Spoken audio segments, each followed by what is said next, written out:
Friends, कैसे हैं आप लोग। आज हम लोग पढ़ेंगे CSWM यानी certificate in social waste management, जिसमें आज पढ़ेंगे BEV 002 के खंड 1 में इकाई 1 नगरीय ठोस अपशिष्ट की प्रकृति और विशेषताएं, जिसमें आज लाए हैं नगरीय ठोस अपशिष्ट की बढ़ती मात्रा।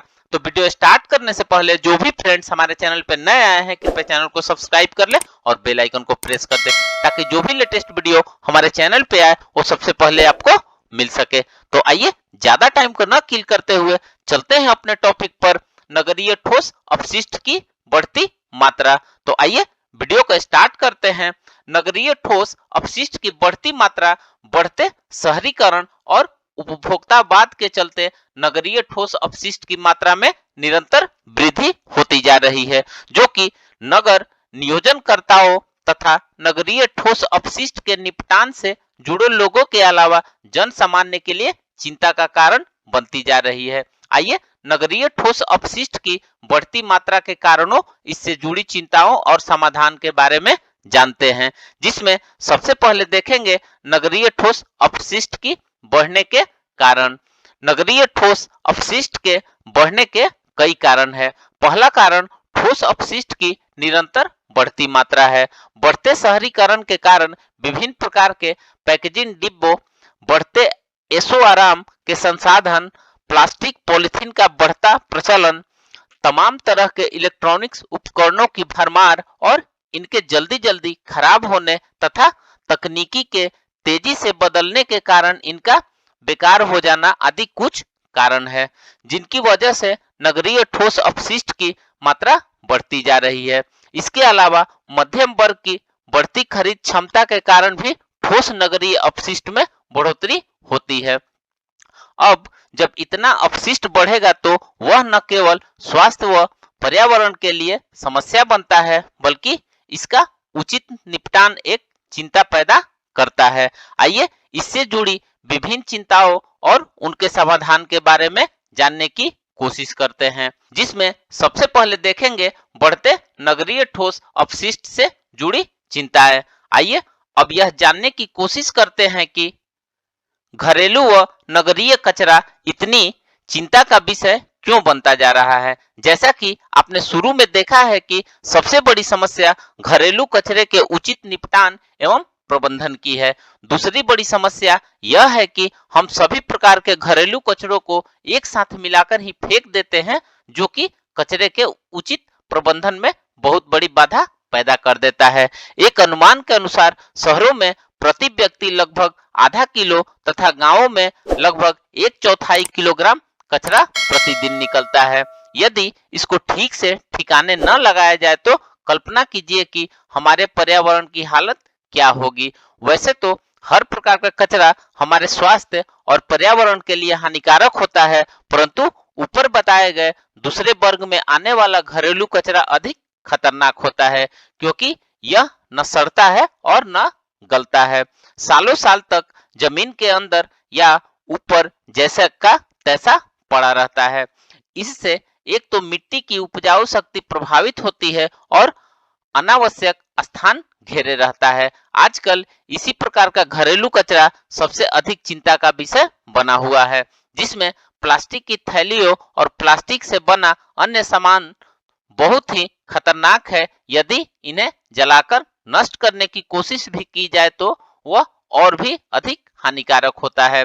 इनको जलाने से एक अत्यंत ही जहरीली डाइऑक्सिन नामक गैस निकलती है, जो हमारे स्वास्थ्य के लिए बहुत खतरनाक होती है। इससे वायु प्रदूषण होने के साथ साथ मृदा प्रदूषण भी होता है, यानी जिस स्थान पर प्लास्टिक या पॉलीथीन को जलाया जाता है उस स्थान की उपजाऊ शक्ति भी खत्म हो जाती है। कई बार आपने अखबार में पढ़ा होगा कि या सुना होगा कि पॉलीथीन की थैलियां खा जाने के कारण अनेक गाय और जानवरों की मृत्यु हो गई। आए दिन पॉलीथीन और प्लास्टिक की थैलियों से नलियां रुकने की बात भी नई नहीं है। ये भी तो हमारे घरों से निकलने वाले कूड़े कचरे के ही देन है और बड़ी चिंता का विषय है। इसके अलावा आपने देखा होगा कि घरेलू कचरे के उचित निपटान न होने के कारण पर्यावरण की समस्या तो बढ़ ही रही है, साथ में हमारे स्वास्थ्य भी बुरी तरह प्रभावित हो रहा है।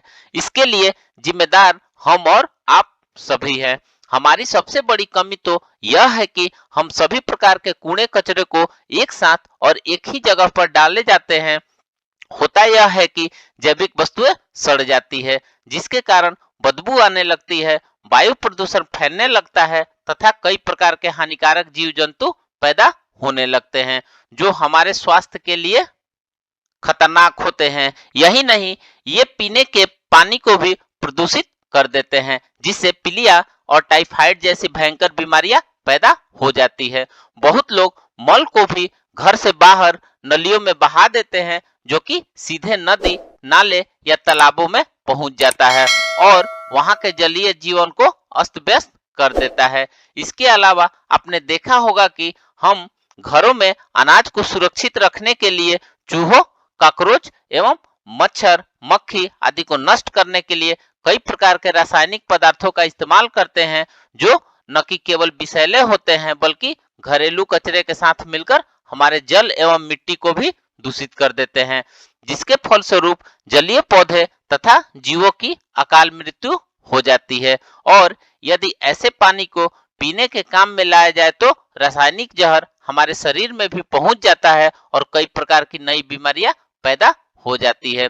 आपने देखा होगा कि घरेलू ठोस अपशिष्ट की बढ़ती मात्रा एवं इसके उचित निपटान न होने के कारण किस तरह की समस्या और चिंताएं पैदा हो रही है। इसलिए इनके समाधान के लिए यह समझना आवश्यक है कि नगरीय ठोस अपशिष्ट का निपटान व प्रबंधन कैसे करें। आइए नेक्स्ट देखते हैं नगरीय कचरे से बढ़ती चिंताओं का समाधान। हम सभी कहते और सुनते हैं कि हमें अपने घर और आसपास के स्थानों को साफ सुथरा रखना चाहिए, परंतु क्या वास्तव में हम ऐसा करते हैं? प्रायः हम देखते हैं कि लोग अपने घरों को तो खूब साफ सुथरा रखते हैं, परंतु घरों से निकलने वाले कूड़े कचरों को ऐसे ही गलियों या सड़कों में फेंक देते हैं या नलियों में डाल देते हैं। इससे आने जाने का रास्ता तो गंदा होता ही है, साथ ही कूड़े कचरे का जो ढेर लगा होता है उस पर मक्खियाँ, मच्छर और कई तरह के हानिकारक जीव जंतु पैदा हो जाते हैं। घरेलू कचरा न केवल हमारी बेशकीमती जमीन को निगलता जा रहा है बल्कि हमारे आसपास की खूबसूरती को भी नष्ट करता जा रहा है। यही नहीं, काफी समय तक पड़े रहने के कारण कुछ पदार्थ तो इतने सड़ जाते हैं कि उनसे दुर्गंध आने लगती है और वहां होकर निकलना या उसके आसपास रहना मुश्किल हो जाता है। कूड़े कचरे के अलावा हमारे रसोई घर, स्नान घर तथा पखाने से निकलने वाला बेकार पानी भी कई प्रकार की समस्याएं खड़ी कर देता है। यदि इस पानी के विकास के लिए उचित समाधान नहीं है तो यह पानी घरों के आसपास ही जमा होता है। कभी कभी अपनी नासमझी के कारण हम घरों से निकलने वाले कूड़े को भी उसी में डालना शुरू कर देते हैं। परिणाम स्वरूप ऐसी जगहों पर कीड़े मकोड़े और रोगाणु पैदा होने लगते हैं, जिसे कई प्रकार की बीमारियां पैदा होने लगती है। कहते हैं कि कचड़े से मनुष्य को लगभग 25 प्रकार की बीमारियां हो सकती है। कभी कभी कूड़े के ढेर आग जैसी दुर्घटनाओं का भी कारण बन जाते हैं। दरअसल घरेलू कचरा स्वास्थ्य एवं पर्यावरण संबंधी कई प्रकार के गंभीर समस्याओं का कारण बनता जा रहा है। इसका प्रमुख कारण है आम आदमी को घरेलू कचरे से होने वाले नुकसान के बारे में पर्याप्त जानकारी का न होना। शायद सभी को यह भी मालूम नहीं है कि घरेलू कचरे को कहां और कैसे डाला जाए ताकि वह हमारे स्वास्थ्य एवं पर्यावरण के लिए किसी प्रकार का नुकसानदायक दे न हो। आइए नेक्स्ट देखते हैं कैसे करें समस्या का समाधान। जब इतनी बड़ी समस्या के लिए हम जिम्मेदार हो तो समाधान कौन करेगा? वह भी हमें और आपको मिलकर ही करना है। आइए सोचते हैं कि क्या समाधान हो सकता है घरेलू कचरे के निपटान की बढ़ती हुई समस्या का। इसके लिए सबसे अधिक जरूरी है कि घरेलू कचरे से होने वाली हानियों के बारे में जानकारी होना। यदि हम आम आदमी को, विशेषकर घरेलू महिलाओं को इसकी बढ़ती हुई समस्या के बारे में पूरी तरह जागरूक बना सकते हैं तो शायद काफी हद तक समस्या का समाधान हो जाएगा। जागरूक नागरिक शहर के नगर निगम या नगरपालिका आदि में भी अपनी आवाज उठा सकता है और उन्हें अपने इलाकों से निकलने वाले घरेलू कचरे के उचित निपटान के लिए कह सकता है। अतः सबसे पहले हम मिलकर आम जनता में घरेलू कचरे से होने वाली समस्याओं और उनके समाधान के लिए जागरूकता पैदा करनी चाहिए। इसके अलावा नगरीय ठोस अपशिष्ट की समस्या के समाधान के लिए मुख्यतः 3 स्तरों पर प्रयास करना चाहिए, जिसमें सबसे पहला है व्यक्तिगत व घरेलू स्तर।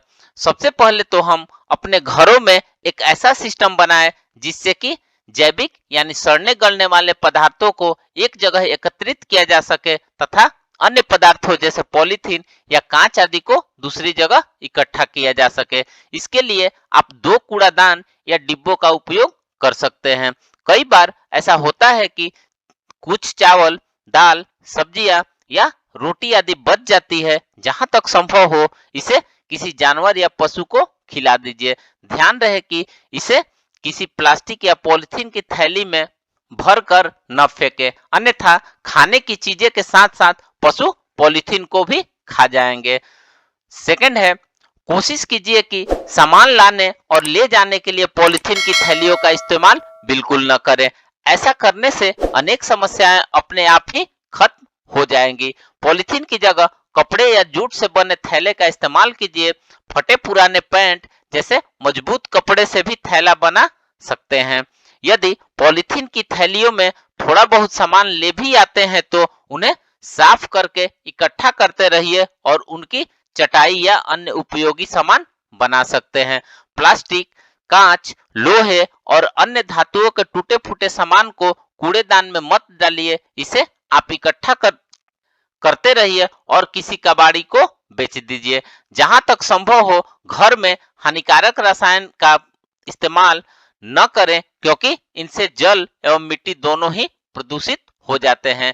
घरों से निकलने वाले कूड़े कचरे को भी कभी नालिया में न फेंके। इससे न केवल नालियां रुक जाएंगी बल्कि वहां पड़ा पड़ा कचरा सड़ जाएगा और आपके घर के आसपास बदबू आने लगी।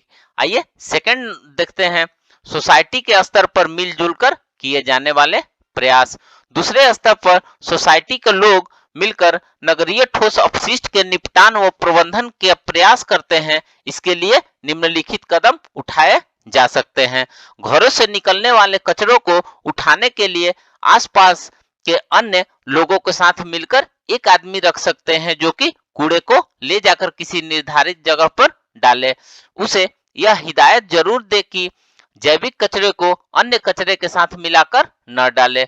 घरेलू कचरे को डालने के लिए अपने आसपास किसी सार्वजनिक स्थान को चुनिए। उस स्थान पर लगभग 3 मीटर लंबा, 2 मीटर चौड़ा तथा 1 मीटर गहरा गड्ढा खोदिए। प्रतिदिन इसमें कूड़ा डालते रहिए और जब यह पूरी तरह भर जाए इसे पत्तियां या घास फूस से ढक दीजिए तथा 5-6 महीने के लिए ऐसे छोड़ दीजिए। इस दौरान इस कचरे की बहुत अच्छी खाद बन जाएगी जिसे आप अपने और अपने सोसाइटी के बगीचे या खेतों में इस्तेमाल कर सकते हैं। यदि आपके आसपास कोई निचला स्थान या गड्ढों वाली जगह है तो आप घरेलू कचरों को उन निचले गड्ढों वाले क्षेत्र को भरने के काम में ला सकते हैं। जब वह निचली जगह भर जाए तो उसके ऊपर साफ मिट्टी की एक परत डालिए तथा गंदगी एवं बदबू को खत्म करने के लिए उसके ऊपर चूने की परत फैला दीजिए। आइए नेक्स्ट देखते हैं नगरपालिका स्तरीय प्रयास। नगर ठोस अपशिष्ट से जुड़ी चिंताओं के समाधान में संबंधित नगरपालिका की बड़ी भूमिका होती है। इसके लिए मुख्यतः निम्नलिखित कदम उठाए जाने की आवश्यकता है। समय समय पर नागरिकों को ठोस अपशिष्ट के निपटान आदि से संबंधित जागरूक करते रहना चाहिए। गीले और सूखे कूड़े को अलग अलग फेंकने के लिए प्रेरित करना चाहिए। घरों से और सोसाइटी से कूड़ा उठाते समय यह सुनिश्चित किया जाए कि कूड़ा अलग अलग करके दिया जाए। ठोस अपशिष्ट का नगरपालिका स्तर पर समय से निपटान करते रहना चाहिए ताकि कूड़े का ढेर बड़ा न हो। इसके अलावा आधुनिक नौचारी तकनीकों का इस्तेमाल भी बढ़ाना चाहिए। यदि हम सभी मिलकर ऊपर बनाई गई बातों पर अमल करें तो घरों से निकलने वाले कचरे के कारण उत्पन्न समस्याओं को रोक सकते हैं तथा एक स्वस्थ एवं स्वच्छ वातावरण में रहकर खुद भी स्वस्थ बने रह सकते हैं। तो फ्रेंड्स, इस प्रकार से आज हमने नगरीय ठोस अपशिष्ट की बढ़ती मात्रा के बारे में पढ़ा। तो मिलते हैं एक नए वीडियो के साथ में, तब तक से हमारे चैनल पे बने रहिए। धन्यवाद।